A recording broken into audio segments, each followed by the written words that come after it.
yang Maha Kuasa. Engkau telah menciptakan segala sesuatu dengan kuasa kasih-Mu. Engkau menciptakan manusia menurut citramu. Engkau menciptakan pria dan wanita supaya dipadukan menjadi satu. Engkau pun mengajarkan bahwa perkawinan yang telah Kau teguhkan tidak boleh diceraikan manusia. Saudara Putra Prasetya Tarigan Gersang dan Lola Alosia Ginting Munte yang terkasih, kalian telah datang ke rumah Tuhan untuk meneguhkan perkawinan kalian di hadapan pelayan gereja dan disaksikan oleh umat beriman.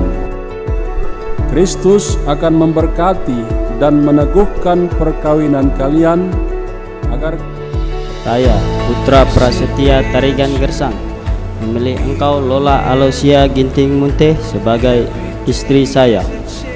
Saya, Lola Alosia Ginting Munte, memilih engkau Putra Prasetya Tarigan Gersang menjadi suami saya. Saya berjanji akan setia mengabdikan diri kepada engkau dalam untung dan malang, di saat sehat dan sakit. Saya mau mengasihi dan menghormati engkau setiap hari sepanjang hidup saya.